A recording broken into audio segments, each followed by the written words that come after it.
ಬೇಡಿಕೆಗಳನ್ನು ಇಟ್ಕೊಂಡು ಇಲ್ಲಿ ಬಂದಿದ್ವಿ. ನಮ್ಮ ಸಮಸ್ಯೆಗೆ ನೀವು ಸ್ಪಂದಿಸಿ ನಮ್ಮ ಸಮಸ್ಯೆಯನ್ನ ಬಗೆಹರಿಸಿ ಅಂತ ಹೇಳ್ತಾ ಅನೇಕ ಸಮಸ್ಯೆಗಳನ್ನ ಒಂದು 10 ಬೇಡಿಕೆಗಳನ್ನು ಇಟ್ಕೊಂಡು ಬಂದಿದ್ವಿ. ಬೇಡಿಕೆಯನ್ನು ಕೂಡ ಈಡೇರಿಸಿಲ್ಲ. ನಮ್ಮ ಅಳಲು ಏನಂದ್ರೆ ನಾವೇನಾದ್ರೂ DSS ಹೋರಾಟ ಮಾಡಿದ್ರೆ ಅಂಬೇಡ್ಕರ್ ಮೊಮ್ಮಕ್ಕಳು ಸಚಿವರನ್ನು ಕಳಿಸ್ತಾರೆ, ಇಲ್ಲಿ ಬೇರೆ ಯಾರನ್ನು ಕೂಡ ಕಳಿಸಲ್ಲ. ಯಾಕೆಂದ್ರೆ ನಮ್ಮ ಸಚಿವರು ಬಂದ್ರೆ ನಾವೇನು ಮಾತನಾಡೋದಕ್ಕಾಗೋದಿಲ್ಲ. ನಮ್ಮ ಬಾಯೆಲ್ಲ ಕಟ್ಟಾಕುವಂತ ಕೆಲಸವನ್ನ ಈ ಸರ್ಕಾರಗಳು ಮಾಡ್ಕೊಂತ ಬಂದಿದ್ದೇವೆ. ಆದ ಕಾರಣ ನಾವು ಜಾಸ್ತಿ ಹೊತ್ತು ನಿಮ್ಮನ್ನ ಕಾಯಿಸೋದಿಲ್ಲ. ನಾವು ಅನೇಕ ಬೇಡಿಕೆಗಳನ್ನ ಇಟ್ಕೊಂಡು ಬಂದಿದ್ದೀವಿ. ಅನೇಕ ಬಳ್ಳಾರಿ ಜಿಲ್ಲೆಯ ಸಮಸ್ಯೆ ಇದೆ, ಬೆಂಗಳೂರು ಸಮಸ್ಯೆ ಇದೆ. ವಿಶೇಷವಾಗಿ ನಮ್ಮ ಬೆಳಗಾವಿಯ ನಮ್ಮ ಜಿಲ್ಲಾ ಸಮಿತಿನವರು ಈ ಒಂದು ಹೋರಾಟವನ್ನ ಆಯೋಜನೆ ಮಾಡಿದ್ದಾರೆ. ಅವರು 100 ಅಡಿ ಪ್ರತಿಮೆಯನ್ನ, ಬುದ್ಧನ ಪ್ರತಿಮೆಯನ್ನ ಸ್ಥಾಪನೆ ಮಾಡ್ಬೇಕಂತ ಹೇಳಿ ಸುಮಾರು ಒಂದು 15-20 ಲೆಟರ್ಗಳನ್ನ ಕೊಟ್ಟಿರ್ಬೋದು. ಇದುವರೆಗೂ ಕೂಡ ಆಗಿಲ್ಲ. ನಮ್ಮ ಹಣವನ್ನ ಗ್ಯಾರಂಟಿ ಯೋಜನೆಗಳಿಗೆ ಬಳಸ್ತಾ ಇದ್ದಾರೆ. ನಾವ್ ಯಾರಾದ್ರೂ ಗ್ಯಾರಂಟಿ ಕೇಳಿದ್ವಾ? ನಮ್ಗೆ 2,000 ಕೊಡಿ ಅಂತಾನು ಕೇಳಿಲ್ಲ, ಕರೆಂಟ್ ಕೊಡಿ ಅಂತಾನು ಕೇಳಿಲ್ಲ. ಆದ್ರೆ ನಮ್ಮ ಹಣವನ್ನ ಗ್ಯಾರಂಟಿ ಯೋಜನೆಗೆ ಯಾಕೆ ಬಳಸ್ತಾ ಇದ್ರಿ? ನಾವೇನು ಇಡೀ ರಾಜ್ಯದಲ್ಲಿ ಬಿಟ್ಟು ಬಿದ್ದಿದೀವಾ?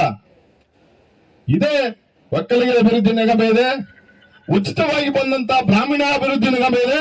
ಆ ಹಣವನ್ನ ಬಳಸಿ ನೀವೇನ ಕೊಡೋದಾದ್ರೆ ನಮ್ಮ ಮನೆಗಳಲ್ಲಿ ನಿಮ್ಮ VAR ಇರ್ತಾರೆ, ಯಾರು ದಲಿತ ಇರ್ತಾರೆ ಅವ್ರನ್ನ ಹುಡುಕಿ ಕೊಡಿ, ನಾವು ಸ್ವಾಗತ ಮಾಡ್ತೀವಿ.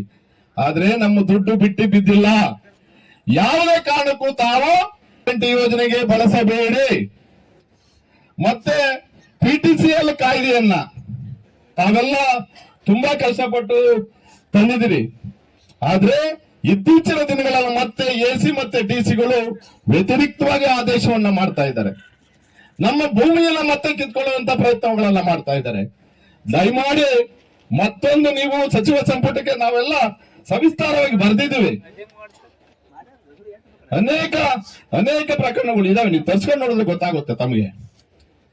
ಅದನ್ನು ಕೂಡ ಮಾಡಬೇಕು. ಮತ್ತೆ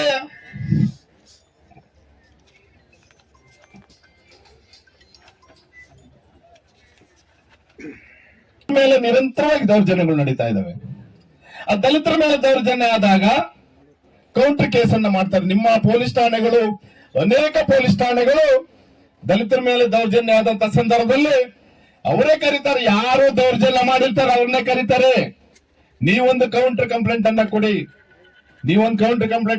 ಅಂತ ಹೇಳಿ ಕಂಪ್ಲೇಂಟ್ ತಗೊಂಡು ಆ ಕೇಸನ್ನ ಡಮ್ಮಿ ಮಾಡುವಂತ ಪ್ರಯತ್ನ ಮಾಡ್ತಾ ಇದ್ದಾರೆ.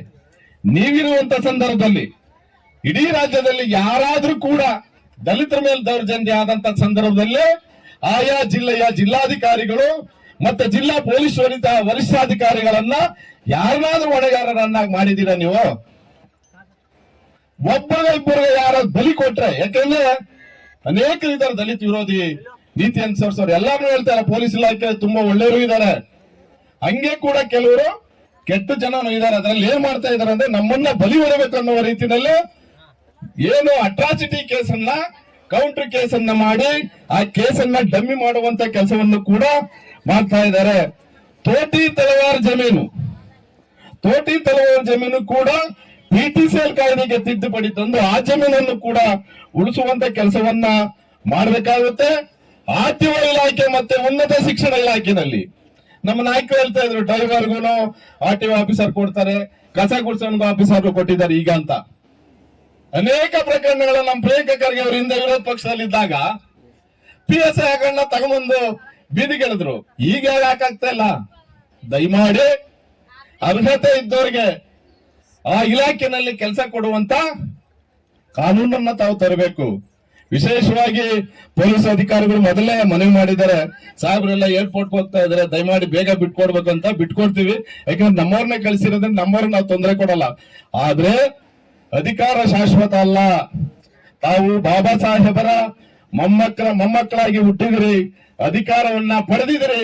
ಈ ಜನಾಂಗಕ್ಕೆ ಏನಾದ್ರೂ ಒಂದು ಒಳ್ಳೇದನ್ನ ಮಾಡಿ ತಾವು ಹೆಸರು ಮಾಡಿ. ಯಾಕೆಂದ್ರೆ ನೀವು ಮಾಡುವಂತ ಅಧಿಕಾರವನ್ನ ನಾವೆಲ್ಲರೂ ಕೂಡ ನಮ್ಮ ಮಕ್ಕಳು ಮೊಮ್ಮಕ್ಕಳು ಎಲ್ಲ ನೆನ್ಸ್ಕೊಂತಾರೆ. ನಮ್ಮನ್ನ ನಮ್ಮ ಮೊಮ್ಮಕ್ಕಳು ಬೈಕೊಂಡು ಹೋಗೋದು ಬೇಡ. ಏನಪ್ಪ ಇಂಥ ಅಧಿಕಾರದಲ್ಲಿ ಇದ್ರು, ಹೋರಾಟದಲ್ಲಿ ಇದ್ರು, ಇವ್ರು ಯಾರು ಕೂಡ ನಮ್ಗೆ ಒಳ್ಳೇದ್ ಮಾಡವಲ್ಲ, ಎಂತ ಪಾಪಿ ಕೆಲಸ ಮಾಡಿದ್ರು ಅನ್ನುವಂತ ಇದು ಅವರಲ್ಲಿ ಆಗ್ಬಾರ್ದು ಅನ್ನುವಂತ ಆಶಯದೊಂದಿಗೆ ತಮಗೆ ನಮ್ಮ ರಾಜ್ಯ ಸಂಚಾಲಕರಾದಂತಹ ಪರಶುರಾಮ್ ನೀಲಾಯ್ಕರವರು ರಾಜ್ಯ ಸಂಸ್ಥಾಪಕರಾದ